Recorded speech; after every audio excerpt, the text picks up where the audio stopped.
And she's done 150 episodes as a producer of one of the top podcasts in the category of crafts and gaming and hobbies. So if you go to look for the podcast, it's called The Very Pink Knits, and she's the producer. Stacey Perry is her host. So that's a really fun thing to go look at if you are a knitter, and it's also fun even if you don't knit. I've listened to several of them, and you get to hear your friend.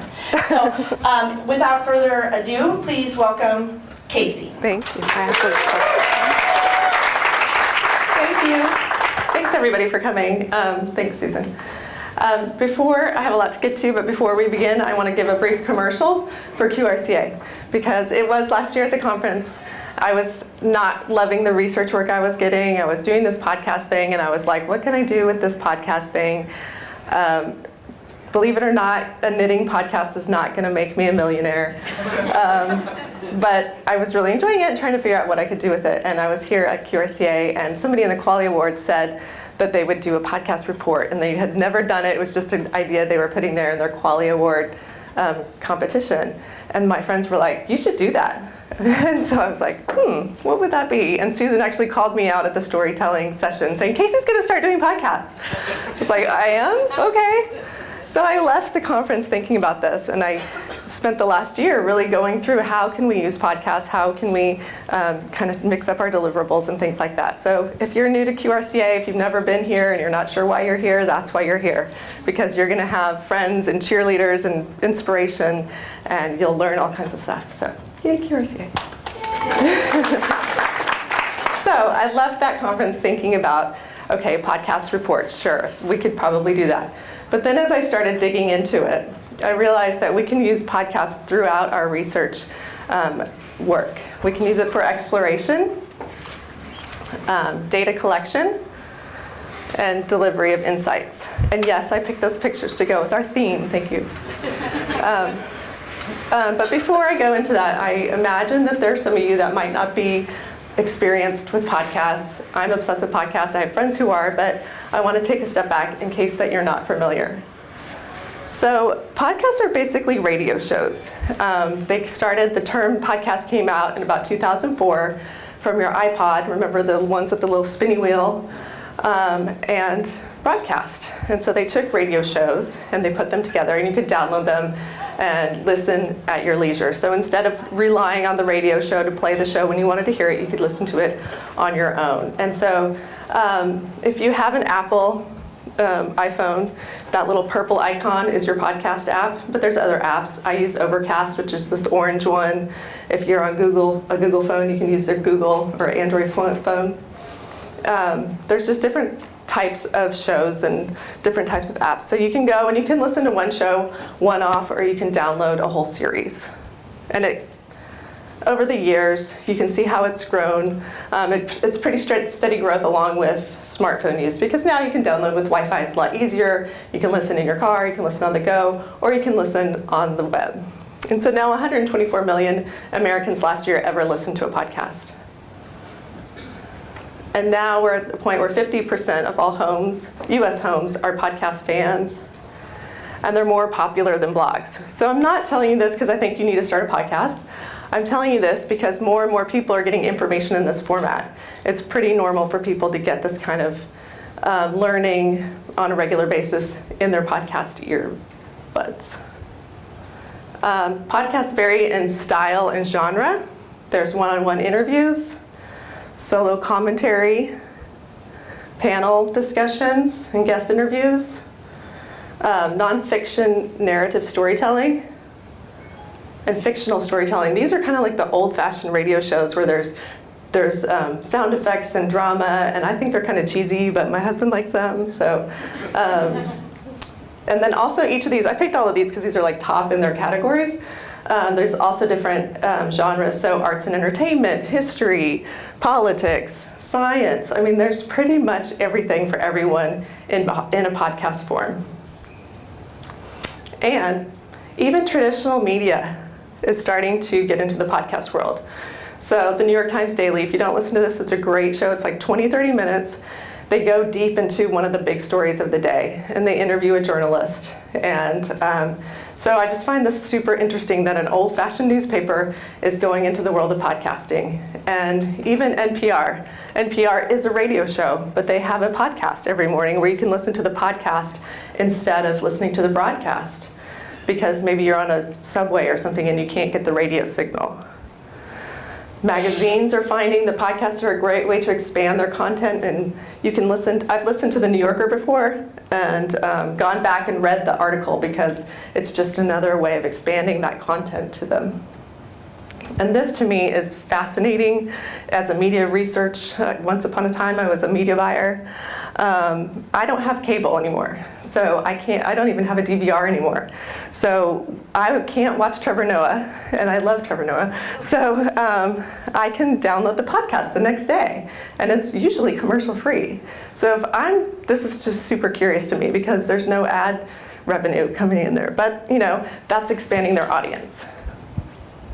And then finally, other TV shows have these new shows, which are crazy.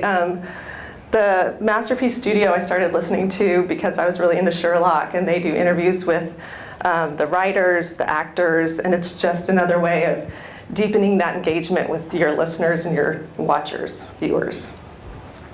So I know why I like podcasts, and I started thinking about, I just wanted to confirm that that's the same reason why other people like podcasts. So I interviewed about 130 people, and I asked them why they like podcasts, and these two quotes were a couple of my favorites. It's a good way to learn, to expand my experience, be exposed to new or different ideas.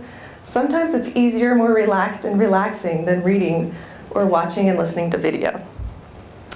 And it's easy to listen and remember what is said, and it goes quicker than reading, and it feels more warm. So those are kind of similar feelings that I have when I'm listening to a show. And then I started wondering, because I always thought I was a visual learner, but then I realized I find myself saying in so many conversations, oh, I heard that on a podcast. So I feel like I do remember things better, and it's just a different experience. And so this is Jad Abumrad. It's a show. He's a host of a show called Radio Lab. If you're into science or kind of not into science, they make science very attainable. And it's a good show for like middle school age kids as well. But I love this quote. I'm painting something, but I'm not holding the paintbrush, you are. So it's this deep act of co-authorship, and it has some potential for empathy. So I love this idea for us as researchers because we are co-authoring this thing with our clients, and we're trying to create empathy for the respondents. So my last little piece on why podcasts are so awesome.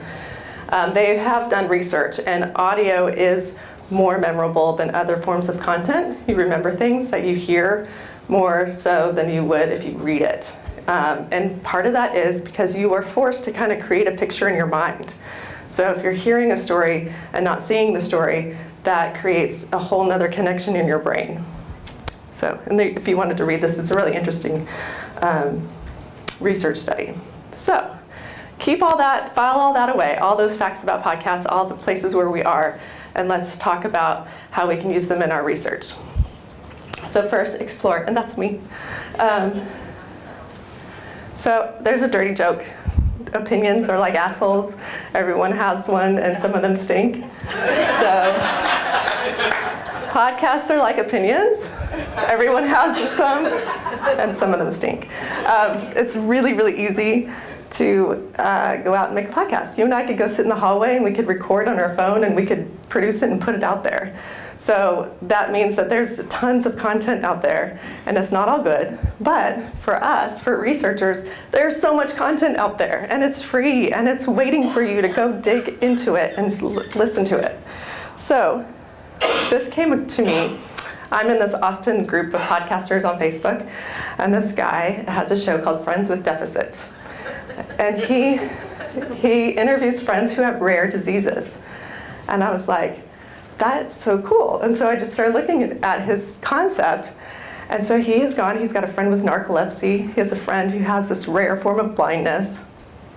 And I thought, wow, if I was a pharmaceutical researcher and I was looking for people with rare diseases that are hard to recruit, this is fantastic. And I listened to the guy's show with a friend who had the rare form of blindness, and he's talking about his experience and how he lives with it and what he needs and what he wants people to understand. And I'm like, wow, I wish I was doing a research study on this, because there it is. It's free for the taking. So I started looking around. There are podcasts for everything. I don't even know what telecom reselling is, but there's a podcast for it. The Toolbox Show, this is a show. It's for people who work in businesses like plumbers. They go into your houses, and that's based in the UK. So if you're a plumber, I guess you have certain things that are unique to your industry if you're the type of person who goes into people's houses. And so they have a show about that. This one on the corner is it's like the Happy Optician or something like that, because I've done work with opticians before, and it was a new industry for me, whole new terminology for me. There's only one episode though. So that's the thing. You have to get in there and you have to dig around, and you might find that there's not a lot of content out there, but you never know what you're going to get. Secure transportation and executive protection news. I have no idea what's that. But also this well-designed business, is Kelly in here? Kelly Haley and I did a project with interior designers, and we kind of self-recruited this because we had a small group and we just wanted to find very specific kinds of people. We could have found them through that podcast. So another example I came across is this Strokecast. It's a podcast for a stroke survivor, created it, and he talks to doctors and he talks to other survivors. So I dug into his website. It's actually a pretty good website. For each episode, he has a blog post, and he has like the podcast on there, and he has quotes, and he has other information about the guest. For example, the bio and the contact information for this doctor.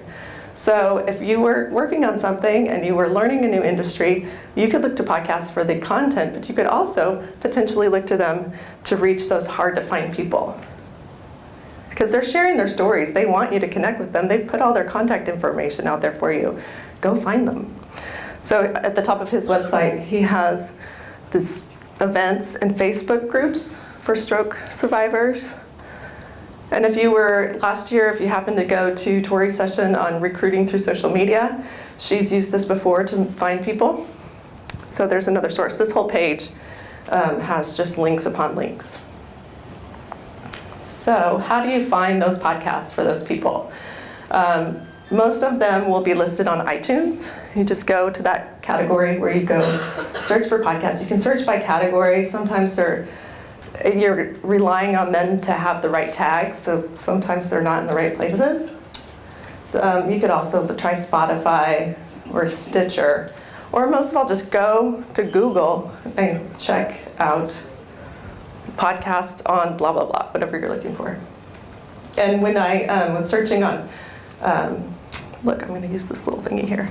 Up here in this little search box, you can search by just a phrase, and you might just find individual episodes about that thing if it's tagged that way.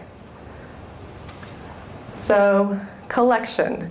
So initially I started thinking, how can we use podcasts to, let's think about podcasts, and it's all audio, and how easy is it to get audio content for data collection.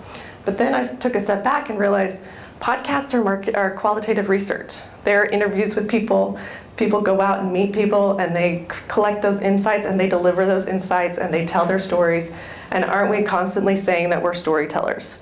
So I thought we could look at podcasts for inspiration for how to design our interviews, how to design our stories, and how to just get more creative in the way we deliver it, even if you're not delivering it purely as an audio deliverable. So the first podcast that I was obsessed with is This American Life. And if you've never listened, I would be really surprised, but this is your podcast. As a person who is interested in human interest stories, this is all human interest stories, and they're fantastic. So what they do is each episode they talk on a theme, and they'll have one broad theme, and then they'll have 3 or 4 stories along that theme. But sometimes the way they come to that theme is a little indirect and not what you would normally expect. So dig into This American Life and listen to their different themes. So like the last episode I just listened to, they just got to episode 666, so they did it on Satan. And, so they had a Bible scholar talk about what Satan really was in the Bible, but then they also had a piece that was about a minister who toured with Slayer in the 80s because they were Satanists and they were afraid that they were going to make everybody a Satanist. So, coming to some broader topic from a different direction.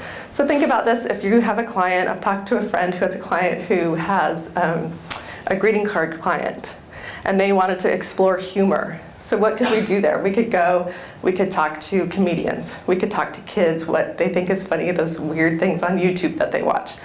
And then we could talk to a neuroscientist, what happens to your body when you're laughing. Like, come at it from a This American Life kind of perspective. Those are kind of the dream projects I know we don't all get, but you never know. And so I'm gonna play a little clip for you. This is from an episode on babysitting. If I can click it.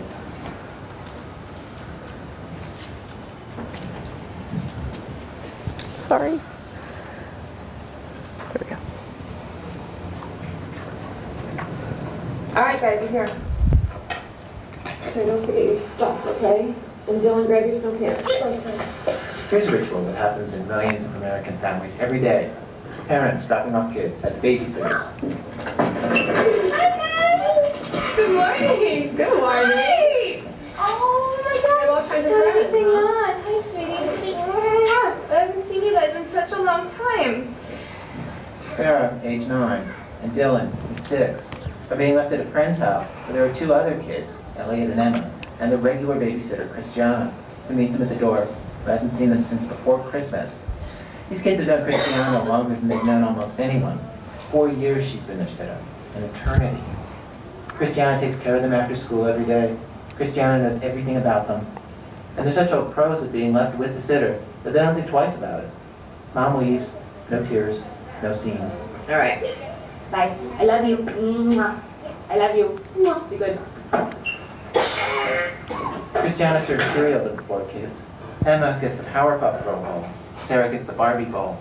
Then Dylan and Sarah fill me in on the differences between Christiana and their other main babysitter, a college student named Natalia.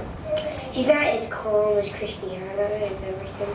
Like, if you want to get away with something, who is it easier to get away with, Christiana or Natalia? Natalia.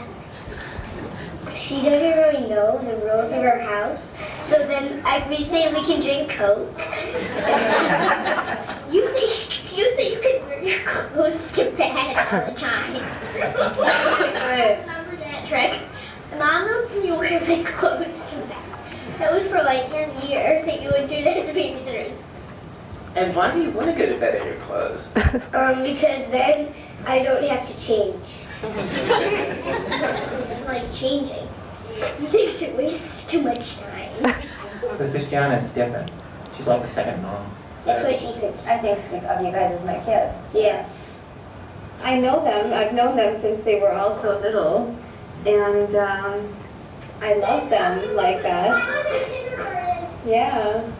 And these guys, I've just been seeing them growing up and growing bigger and learning things, and I'm just very, very attached to them. When a mom shows up at the house a little later to drop off yet another child, she doesn't use the word mom to describe Christiana. Mom, that's her territory. The word she uses is aunt. How do you define this job, watching children for money? Well, today on our program, babysitters, and what exactly happens when mom and dad are out of sight. Our show today in 3 acts. So that just gives you a sense of like how they intro the show. And so that show, they had like a traditional babysitting story, but then they also had a story of kids who were stuck in the airport during a snowstorm. And so the company became the babysitter that had to be responsible for these kids. So I'm obsessed with this show. It's just great. Just go listen to it and explore it and get to know This American Life. Next, Radio Diaries is another great show. They don't have a narrator.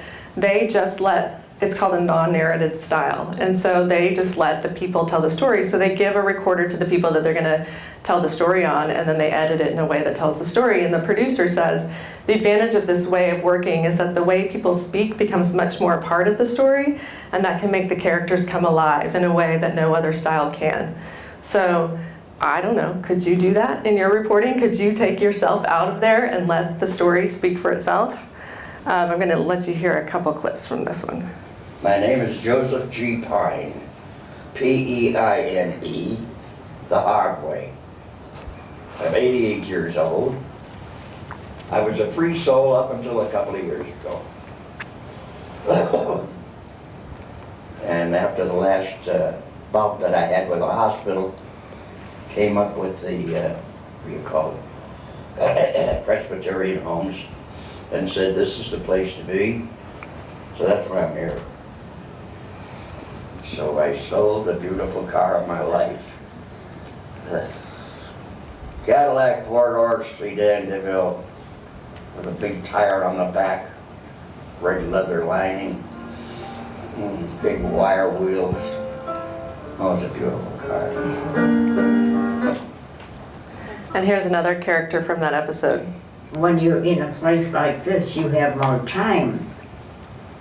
And you do think of your life, my past, what I wish I had done differently, about the people that had an impact on my life. My life has been rich with friendships, true friendships. And I think a lot about that these days. So that's an episode called The Last Place, and they gave, I think it's 4 or 5 different people who are living in the retirement home, and they, just tell their story about where they are. There's a couple where the husband is kind of not in good shape and the wife is talking about that. And it's just so powerful just to hear their stories directly with no narrator. I didn't need the narrator to tell me what's going on. Joe's kind of a grump, and he's not happy. And then the other people are a little bit more, wistful and stuff. So it's really a great show. There's another episode of that they won an award for is called 2 Years in the Life of a Saudi Girl. So I recommend that one as well. My name is Joseph sorry. G. Pine. When you're in a place Okay, StoryCorps. If you've never listened to StoryCorps and you start listening to StoryCorps, bring your Kleenex. It will make you cry. They have 2 people usually, sometimes it's 3, who have a shared experience. And a lot of times it's family, but sometimes it's not. And they just tell the story to each other. And so I like this idea again. Take the researcher out of it, let the people tell the story to each other. And I'm going to come back to StoryCorps in a little bit. For interviewing styles or different ways of setting up interviews and conversations, I brought up Beautiful Anonymous. Chris Gethard is a comedian. I'm not really sure how they do this logistically, but people will call in and he doesn't know who he's going to talk to. It's an hour-long conversation and that person is anonymous and they get to talk about whatever they want. But he's just a really fantastic interviewer. He brings people to a place where they're super comfortable sharing some really intimate things. So I recommend listening to him just for that style. But then if you had a client who's super adventurous, let's say you're studying moms.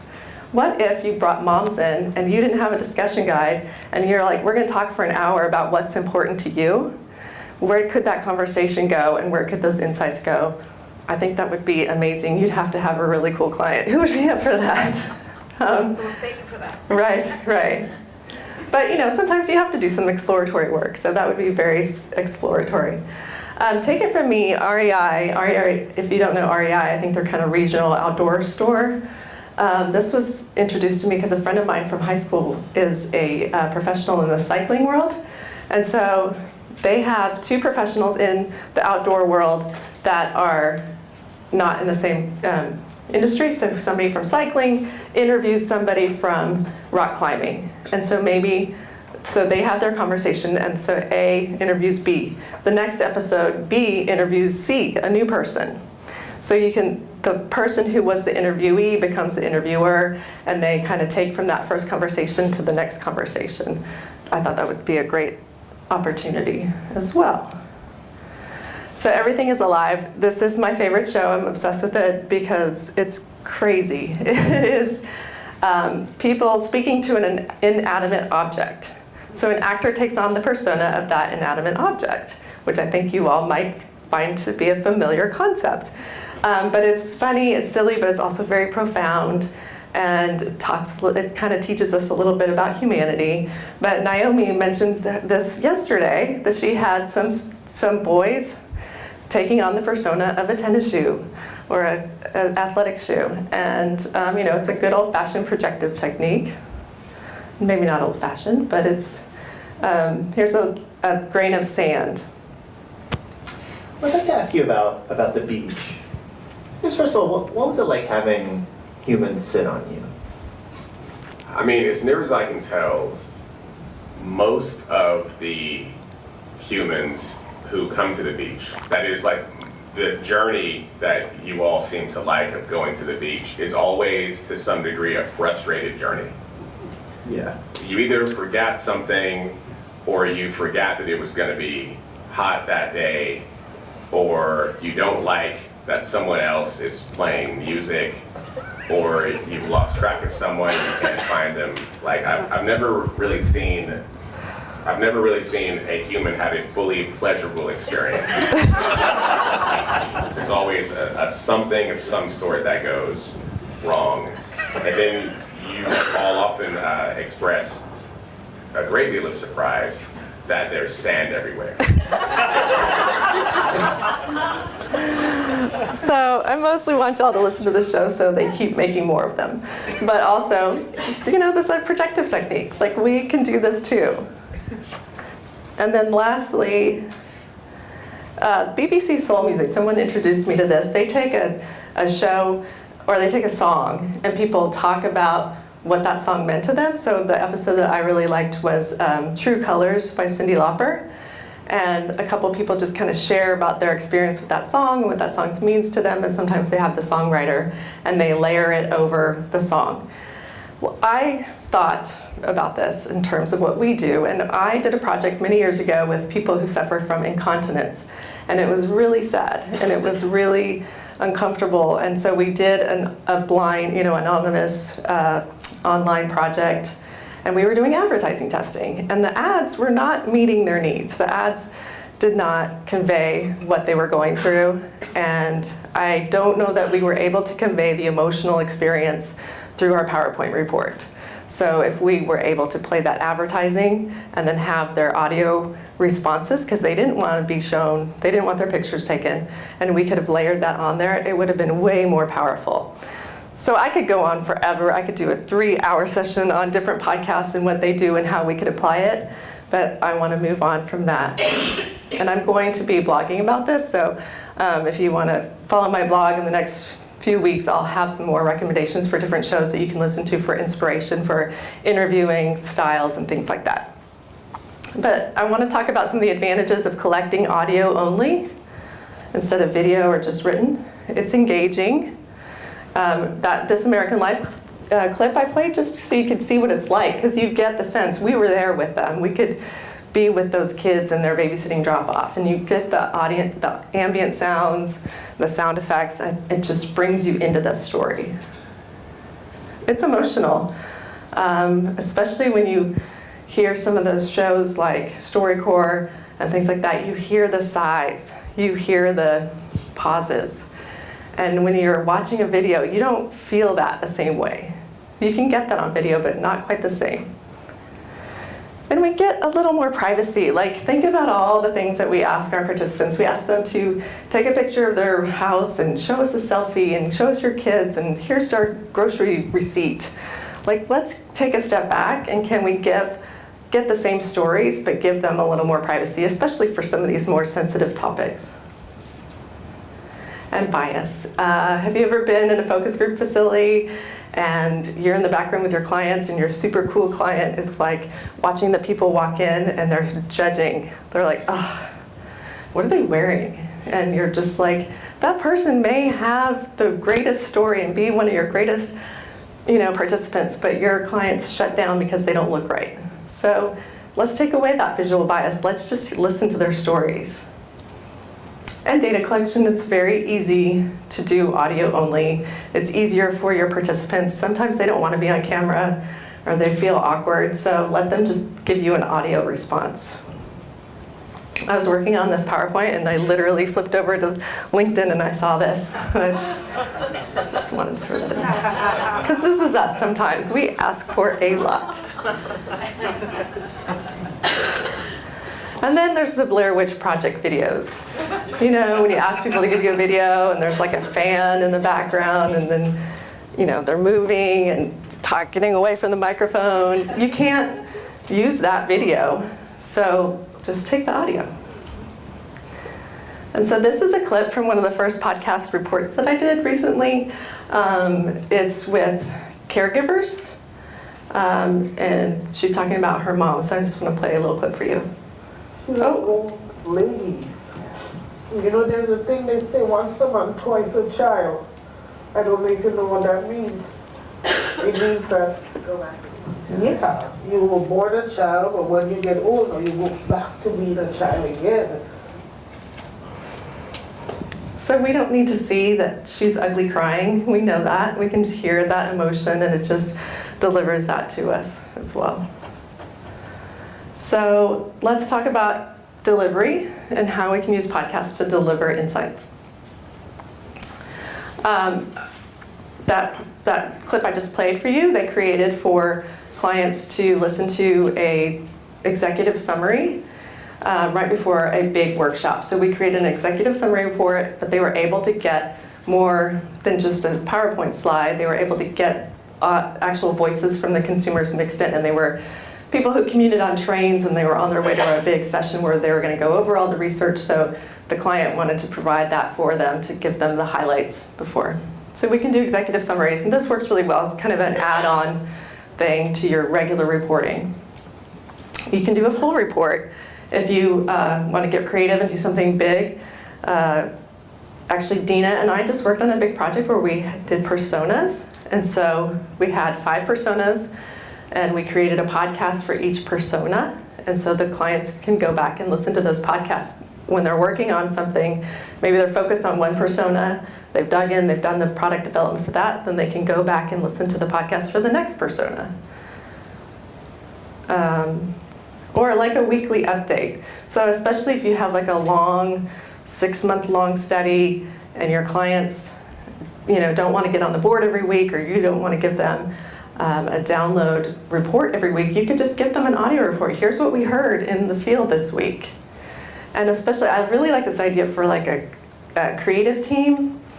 You know, give them an audio story that they can listen to each week or every other week, and just give them a chance to take a break, walk around, listen to the people that they are designing for.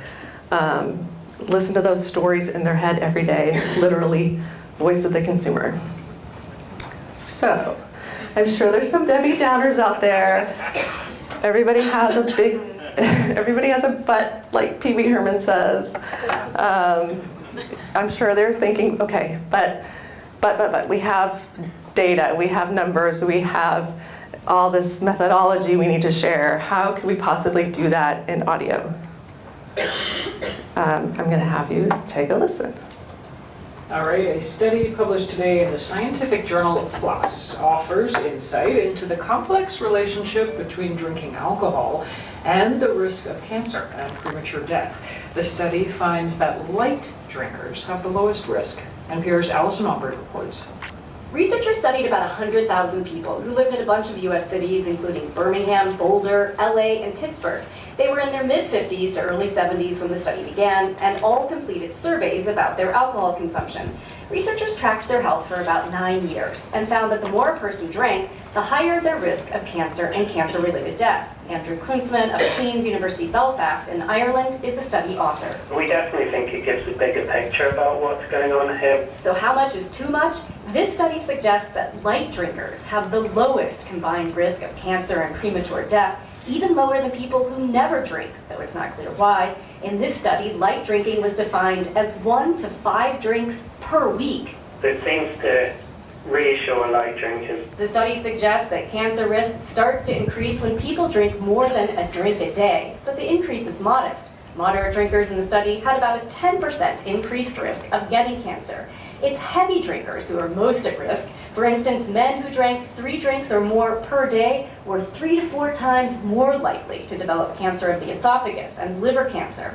The study comes at a time when some of the top cancer doctors in the US are trying to get the word out about the risks of drinking too much. Here's oncologist Noelle LeConte of the University of Wisconsin. She's the lead author of a recent statement from the American Society of Clinical Oncology. We're not proponents of complete abstinence. There probably is an amount of drinking that's okay. But from a cancer prevention standpoint, if you want to prevent cancer via diet, then drinking the least amount of alcohol possible would be the best strategy. And this study reinforced that. As have other studies. But LeConte says the message has yet to get out. Most people are aware of the link between, say, skin cancer and sun exposure and lung cancer with tobacco use. But when it comes to drinking alcohol, we do not think that most Americans are currently aware of the link between alcohol and cancer. In fact, a survey done by the American Society of Clinical Oncology last year found that about 7 in 10 adults did not recognize drinking alcohol as a risk factor for cancer. LeConte says the group is pushing for more education to spread the word and help put the risks in context. She says around the globe, about 5% of all cancers are linked to alcohol. The big ones are head and neck cancers, as well as liver, colorectal, and in women, breast cancer. LeConte says one way to help people cut back is to help them be more realistic about how much they're actually consuming. I think in helping people understand what light drinking is, I think the first thing we need to talk about is what is a drink, right? So that's a single shot, 5 ounces of wine or 12 ounces of beer. It's really easy to drink more than this without realizing it. Current guidelines recommend no more than 1 drink a day for women, 2 for men, but LeConte says even this might be too much. I think this study, as I reviewed it, looked like a safer amount would be 1 drink a day for everybody, regardless of gender. At least that's what this study suggests. More research is underway. Allison Aubrey, NPR News. So I just think that's funny that the Irish were studying that. I'm married to an Irishman, so. So that was 4 minutes. It's probably felt like more than 4 minutes, but look at all that we got in that 4 minutes audio. We got the introduction. Light drinkers are defined as those who drink 1 to 5 drinks a week. We got the methodology. We got key findings. Heavy drinkers are 3 to 4 times more likely to develop cancer, and we got the implications that there needs to be a better communication strategy about what 1 drink is. And I don't know, I found that the audio was way more compelling than my cheesy PowerPoint slide here. There's a lot of stuff out there. If you listen to the radio on a regular basis when it's not political stuff, a lot of it is reports on research, and it has a lot of data, it has a lot of numbers in there, and we've been getting information like this forever. So it's not totally crazy to think that we can get information this way. But I get it. I know we all have data and charts, and your client wants a big deliverable, and there's labels on things that you tested and in-store images that you have to show, because Jessica and I did a little demo for somebody, and they were like, but we need visuals. So I started thinking about this, because I really don't want to do PowerPoint anymore. PowerPoint's great for this, but it's not great for reporting. And clients are out there saying they want new kinds of deliverables. At least that's what they say. And then you try, and then they're like, but we would need the PowerPoint. But anyway, so I started thinking about this, and I started thinking about how to podcast do it. And so Serial is a podcast that, if you haven't heard of it, it kind of really pushed podcasts to a whole nother level because people were really listening to it. It changed the format as well, because podcasts were mostly just one-off episodes, but Serial decided we're going to tell a story, 1 story told week by week. I think it's like 14 episodes, and it was a murder investigation. And so every week you would listen, and then you'd have to wait next week for the next episode. But this really got people engaged, and it wasn't just like I was listening to the podcast, my friends were listening to the podcast. We talked about it. We had our own theories about the murder, and people had made podcasts about the podcast. It was crazy. It was really crazy, but it became kind of a phenomenon. But because it was a murder investigation, they had evidence. And so people who were creating their own evidence boards at home wanted to see the evidence. And so what did? They created a website. So you could see the maps, you could see the documents if you're a listener, the infamous cell phone tower logs. they had this timeline up there. And so you can listen to the podcast, you get the story, you get what you need, but if you need more, go to the website, go download all these documents and things. And it's a lot more engaging and interesting than a podcast. And back to the Stircast, this guy doesn't even know how much I'm excited about his podcast, but he has a blog post for each episode, and then he'll have pictures, he has bios, he has, I'm not sure if the content, I think the content just kind of expands on the interview, and then he has a whole bunch of links there. So you can do a lot with your a combination of an audio report and a website. Or, here's StoryCorps, get ready to cry. This is another way of presenting an audio-only content.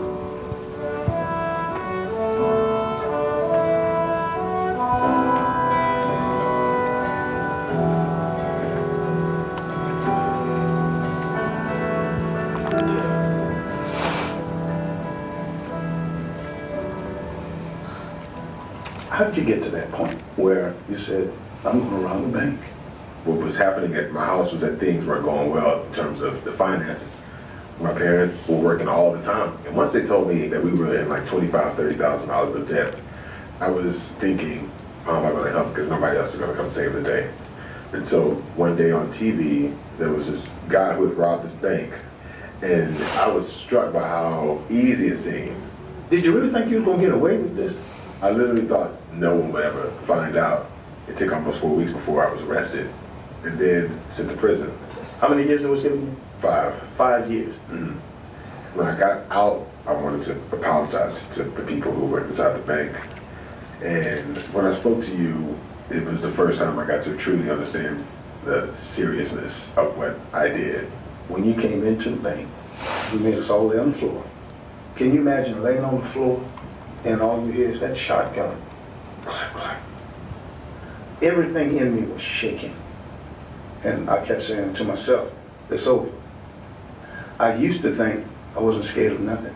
They used to call me Brave Dave. I figured if anybody tried to rob me, I said, well, they're going to take my life to get my money. I haven't worked too hard for it. Mm-hmm. So that was hard for me because I had to come to grips with that. And one thing that helped me when you came by and asked me to forgive you years later, I thought about my son. He could have been put in jail because he's been through some stuff. But should he ever turn his life around, I would like that somebody he may have taken advantage of would give him a second chance. It has been incredible to be given a second, third, fourth shot, and having you be a part. This has given me hope. I'm really proud of you. And I don't know if you've got a good relationship with your dad, but if you don't, he's the one that missed out on a great son. And I'm here to do whatever it is I need to do 17 years later to help you be a great young man. So good. That's so powerful. Yes, it's so powerful. And this animation, honestly, I feel like it's a little too much. It kind of makes me a little dizzy, but we got their story and we didn't have to see their faces. We didn't have to make them be on camera. Oh, sorry. So, this is my demo of a fake focus group I did as a demo. It's on my website. It's 7 minutes long, so I'm probably not going to play the whole thing. But I wanted you guys to kind of get a sense of what it could sound like for a marketing research podcast. A demo of Nimble Modern Radio Productions for Marketing Insights. This is not an actual research study, and the report should not be used to inform any marketing activity. Just made it up.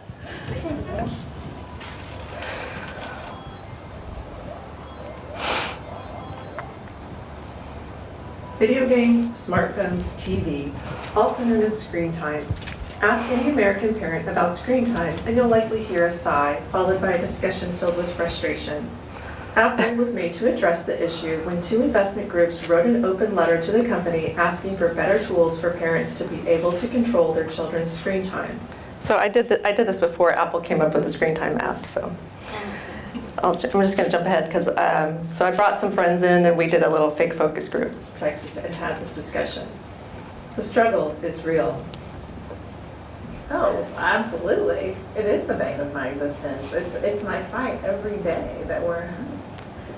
Because the kids are completely addicted to it, and they have very little willpower to discipline themselves, even though we have a set of rules, and they know the rules, and we've all agreed on the rules. It's very, very difficult for them to feel much better. I'm serious. It's so horrible. And I get it, because I'm, on my phone all day long too, so I totally get it, but so I just feel like it's the constant thing that we're fighting every time that we're at home. Yeah. Oh, here's this. I think of screaming. They scream at us when we say, we planned 30 minutes. 30 minutes are up.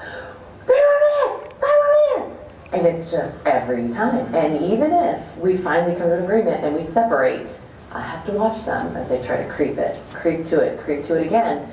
And so it's just like monitoring them all day on the weekends, monitoring when are they going to get to the screen again, and then stop, we can't do it now. We already go outside, do something else. It's just constant. So that just kind of gives you a taste. If you want to hear the whole thing, it's on my website. You can get probably to my website from the app. So I've started doing this for some people, and then Dean and I just did that project with personas. And so we created 5 personas podcast, and then we put out a website. This is a fake website that I have page on my website where you can see, so we have kind of a landing page for all the personas. You can read a little bit about each one, and then if you want to engage with them, you can click on like Carol's page, and then we have a media gallery, we have the podcast, we could add journals, we could add quotes, or you can download a full report. So what I'm trying to do here is just get people away from PowerPoint. Let's do some more interesting kind of reporting. Let's get a little more multimedia, and then the website becomes kind of a keeper for all that research. And hopefully your client will be like, let's do more of that, and let's put that on that website and keep coming back to that place. So just some things, if this is something that you want to consider doing when you're doing qualitative, consider it during design, like some of those creative things that we talked about earlier with different ways of designing your interviews, different ways of delivering the story. Have a good plan for recording. You don't want to rely on your Apple headset, and make sure that you don't have a lot of noise. It works really great for one-on-one interviews, especially like if you're using Zoom or a webcam conversation. And then for online or mobile studies, instead of asking your participants to give you a video, ask them just to give you an audio. If you have a quantitative study, think about that NPR story that I did, and think about interviewing the researchers, especially if you have like an advanced analytics kind of component and you have that person who's really good at explaining what it all means. That could be a very compelling way of telling your survey data through audio, through a story, instead of another slide. And then if you have open-ended responses and say the response came from a 20-year-old female, go find that intern and ask that intern to read this quote and kind of illustrate that quote through somebody that fits that demographic. And then a deliverable, if you're going to do a website, make sure it's password protected, or maybe the client's intro web if they're up for that, and make sure that you use a quality sound editor. You can do a lot of this stuff your own on something like GarageBand, but if you don't have a lot of experience, it's probably easier just to find somebody to do your audio editing for you. So finally, I have all these inspirational quotes because it's a mindset change. And we're finding with clients to get them to do something different, it's really hard. They are going to try to push you to go back and make more slides. And so we're going to try to get them away from doing slides because that's what they're telling us. They don't want PowerPoint anymore. They want some new and different things, but we're going to have to change some mindsets. But hopefully, when you do, you can take your clients from this to this. So that's it. Thank you. And so I have my own. So I have my own podcast called Breaking Research. It's kind of right now suffering from the cobbler's Children Have No Shoes. I have 2 episodes out with another one in production. So you can check that out. Thanks for coming.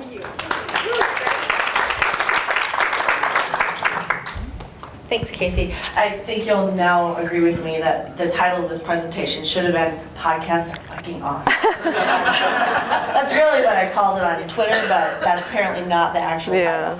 I don't know if we have another microphone, so I'm looking around thinking maybe there is one. There's this one. I don't know if this one works. No, you don't have to get a key. I'm fine. Okay, Kate, she's gonna do all the work today. I don't know if it works. If it works, we'll see. We don't have anybody in here that's doing that, right? No. Oh, okay. Hello. Yeah, okay, I'll move that around. There. Thank you. So would anyone like to ask Casey some questions? Thank you. You stay. Talk too much. Okay, yeah. I just wanted to make you run to the back. Quick question about fantastic, thank you. Thanks. The creating a quick website. I'm not that agile at these things, Yeah. but which do you find is the best platform? I've been using Squarespace just because that's what I learned to build my own website. And then once you learn some of those websites, it's not that different from building a PowerPoint slide because they're a lot easier to use now. But you do have to learn the little tricks. But you might be able to find somebody who can do it for you inexpensively. Hey there, thanks for that. Thanks. Can you say your name when you ask a question so everyone knows each other?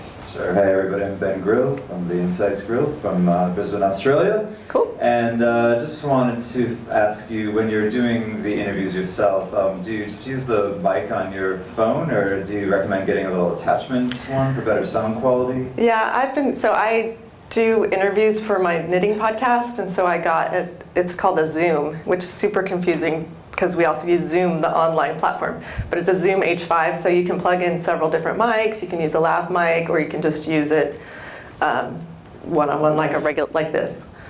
But that's what I use, but you could use your phone. I don't recommend it.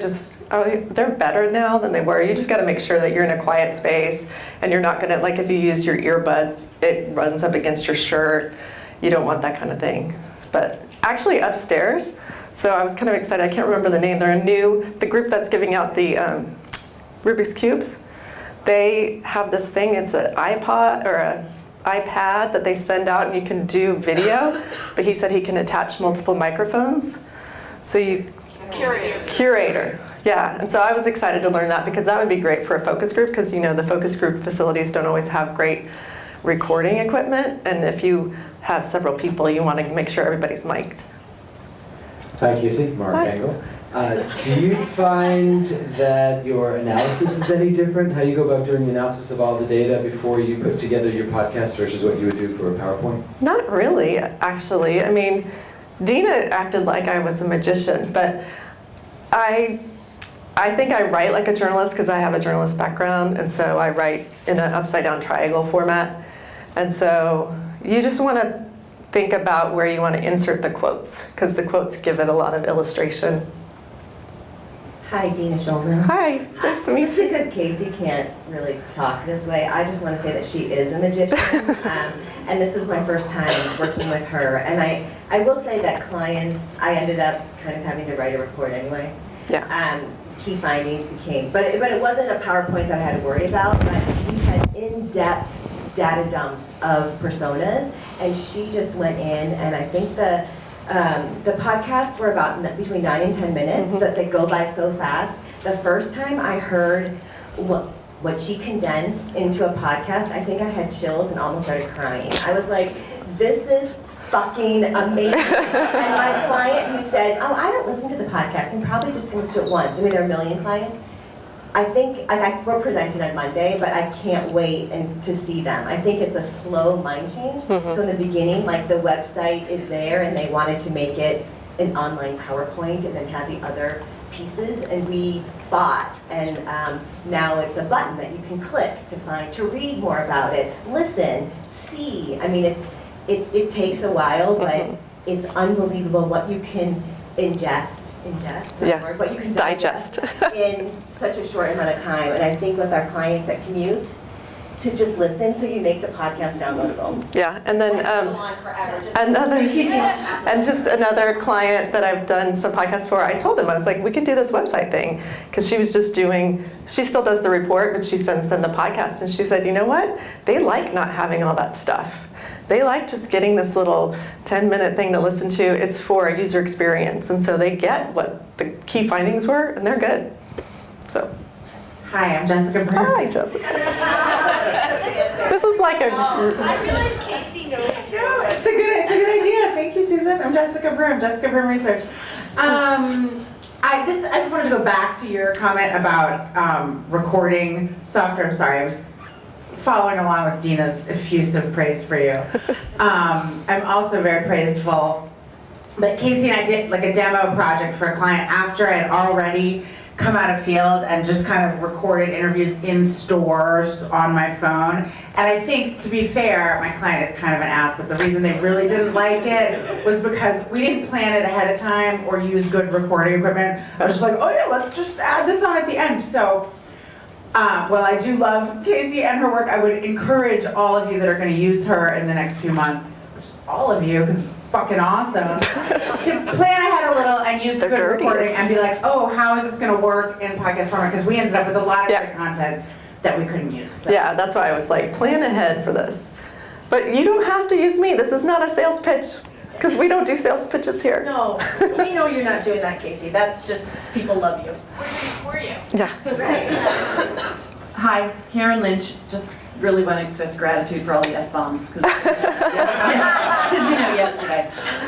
Yeah. So just a little tip that I know from my video editor, that when you record, if you just record before you're talking the noise of a room, they can then edit that crap right out and you get a clear recording. So you don't really need professional equipment. If you just mindfully say, oh, let's just record the ambient noise. Who knew? And then they magically pull out the ambient noise so your audio. Yeah, that's why you can do it yourself. You can do a lot of stuff, but you probably want somebody who has experience cleaning up that kind of thing. They can. Yeah. They're magic. Yeah.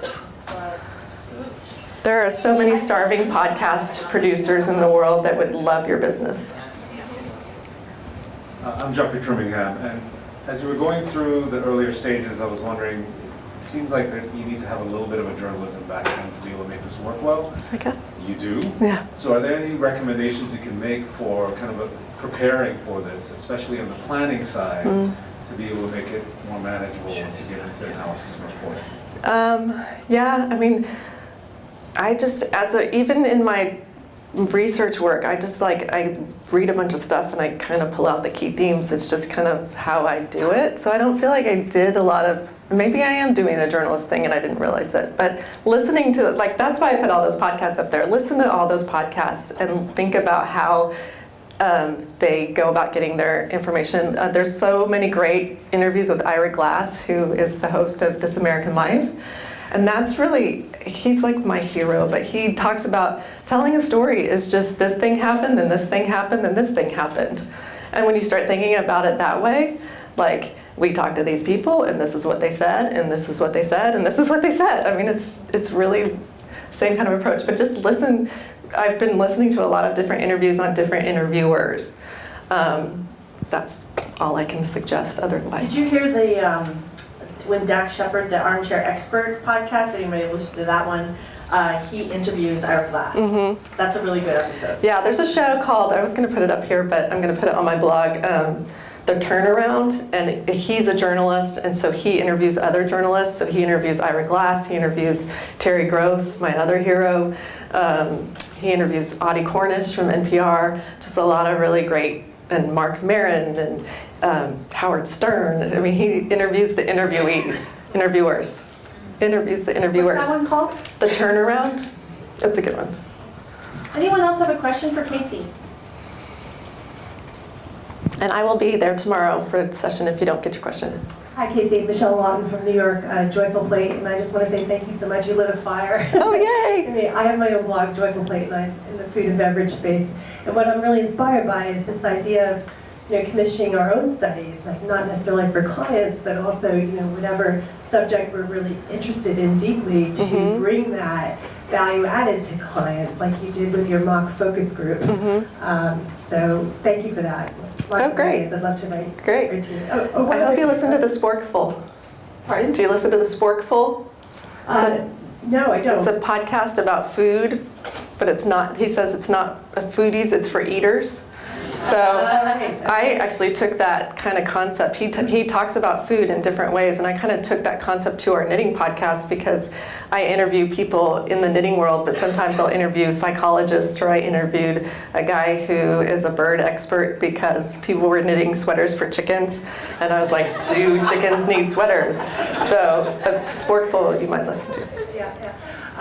I listened to the podcast that you mentioned, the All Things Considered, or This American Life. Yeah, This American Life. But also, just wanted to mention I have an Irishman as well. We listen to RT radio all the time. And BBC, so they have phenomenal podcasts. Yeah. Okay, one more question. Do we have time? I didn't even look at the time. I don't know. No, we're over, but we were told that we could go over. It's 11:03. We're good. Just one more quick tactical kind of question with analysis. Do you tend to then get transcripts done that have time codes so that you can quickly... Yeah, that made it easier, even though we had some weird machine transcribing. You can kind of jump to it, like just see it visually. Glide is what I just used with Dina's project for CivicCom. And you can see the video and you see the time stamp and you can kind of click into it. It's pretty nice. But I've also had, Katrina is not here, if y'all know Katrina. She's done several with me now, and they just send me the script and the timestamp and the audio, and I go and do it, and it's great because they've done all the work for me. So we have to finish. Yeah, I'll be there tomorrow. Yes, let's thank Casey again. Thank you.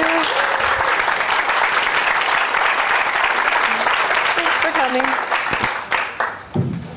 I don't know what the next session is, but